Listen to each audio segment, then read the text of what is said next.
Well, welcome back, one and all. Guys, I promise we will go ahead and dive into the logo and see what sort of Unicronian hints there might be in it, as the title suggests. But for those folks that maybe don't know why the Unicron might be a likely candidate, let me go ahead and give the back burner explanation for those guys before we jump into the logo dissection and everything. So basically the thing is, with all of the ARmada figures and ARmada attention that we've been getting, in conjunction with the fact that Unicron's trademark is actually going to have to be refreshed next year, the working theory is that one of the Titan classes will be the ARmada version of Unicron. Again, the last version we got was HasLab, and not everybody was able to have that.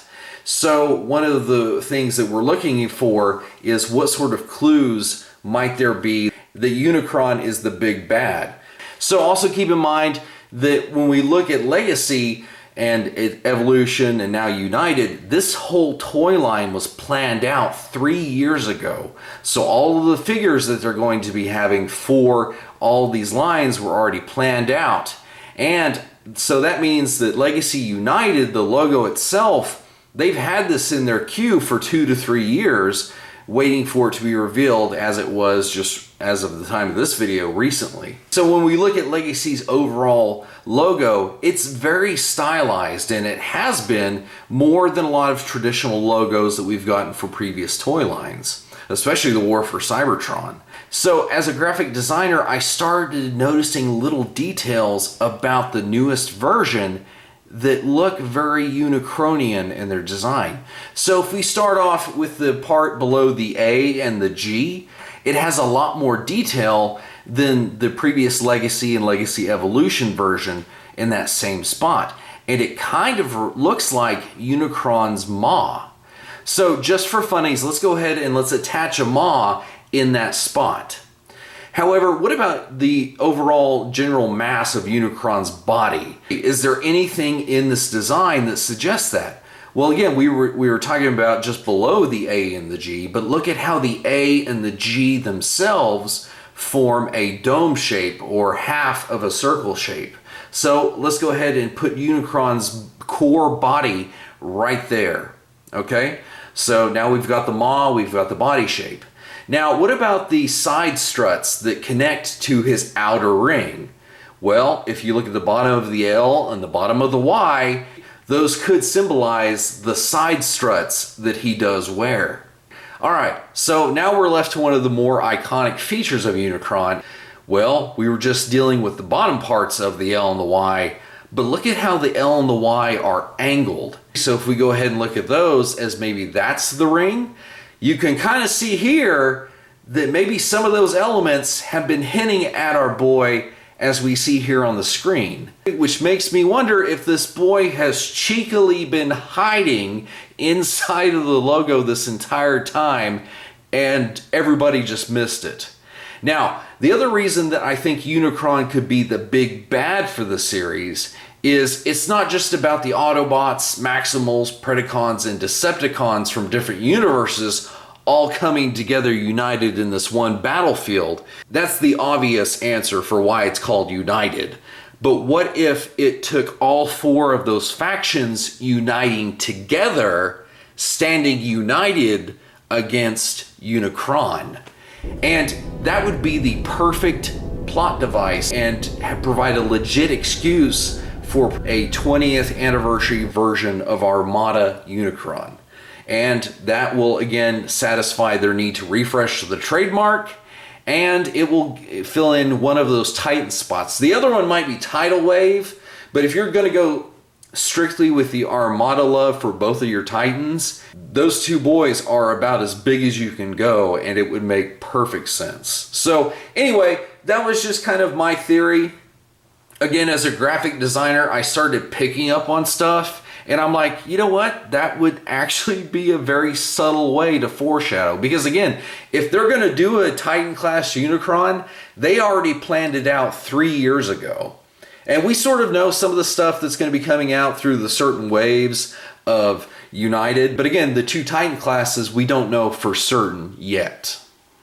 Now, something else that I wanted to go over is actually our boy Jazz, or as I prefer to call him, Sunburst. But I mean, this is basically just Nacho Dorito G2 Jazz. And I gotta say that as opposed to his Studio Series version, which don't get me wrong, I like both of these molds. I like both their color schemes. But because I have a weakness for orange being my favorite color, that's why I kind of gravitate towards this one.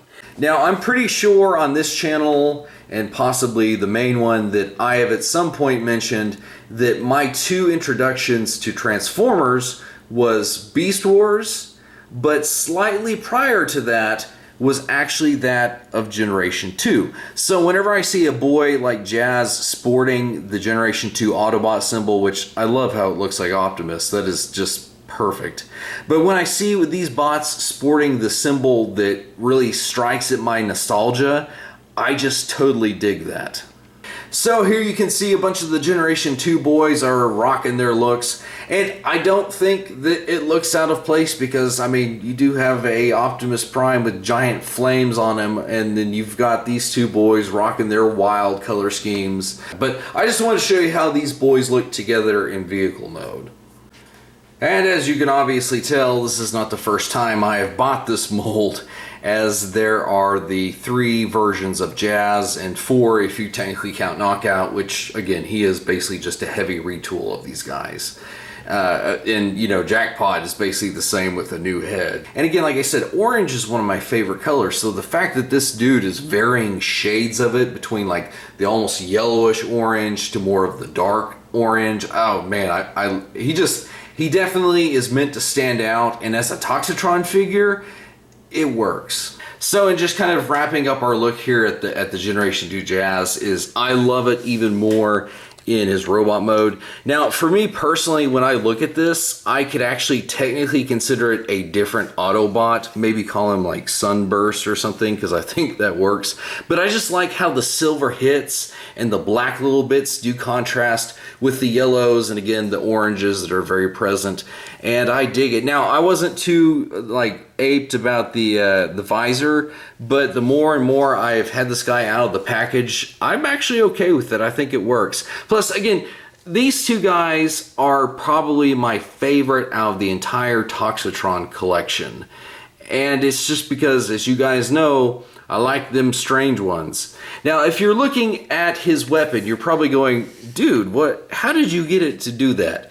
Well, this is a little bit of a cheat.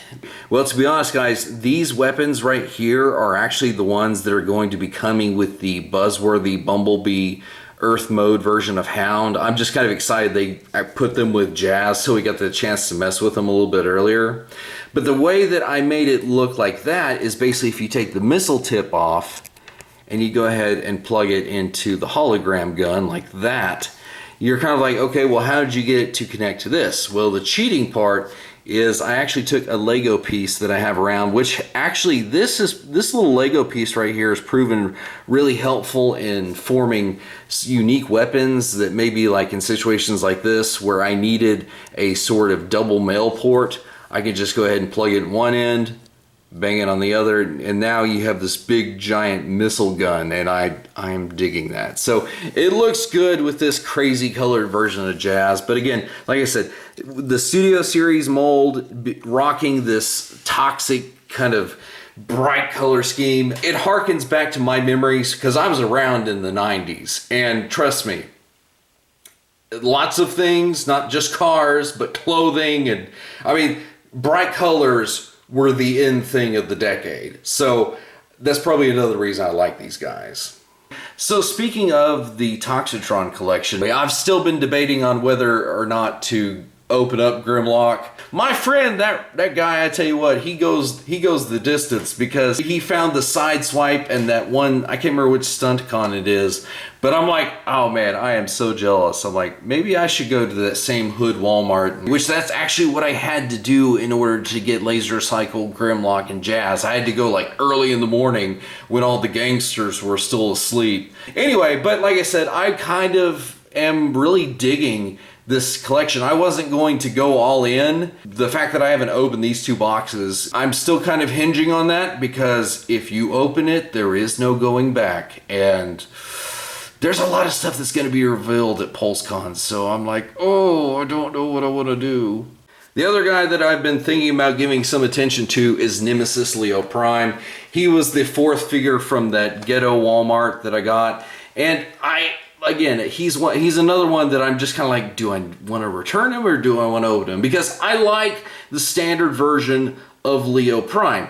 But like I've always said, you paint a Transformer black and it looks sick, and I got to mess with my friends, and so I'm like, oh, what do I want to do? Because this guy comes with an accessory that the actual normal Leo Prime doesn't. He comes with the blaster that the Maximals wielded in Beast Wars 2. So I'm like, I mean, that's just a little extra touch, and I initially passed on this guy, and I'm like, I don't know. So you see, like, this whole deal with PulseCon has got me worried because I don't want to open these guys and then be unable to return them if there's something that I like better. So I'm like, I just need to be patient, I guess. So if you guys have not seen on the main channel, we actually did a review of the Legacy Evolution Nova Prime, and we had his predecessor make a few cameos. Now, one thing that I kind of cut from that video, and I just made a brief mention of it, is that, you know, the Combiner Wars Optimus by itself was kind of a bad figure, and it took all of these upgrades turning him into Nova Prime to make it a really awesome figure. And so basically what I was saying is that while this one's okay for what it is, I think it does have potential for the ability to have upgrades to make the wings bigger, much like this boy. And, you know, who knows, maybe they'll use the combat ports on the wings, or maybe they'll find a way to attach it. I just hope that for as much as those third-party upgrades turned what was initially a inferior figure to a much superior figure, I'm hoping that for a guy that's decent to start out with, any upgrades I hope just make him superlative whenever we get all those. So anyway, everybody, I hope you enjoyed that theory that we had about Unicron, also the look that we took at Jazz and the other guys that appeared on the table. So I hope everybody is enjoying their day, and until next time, guys, terrorize!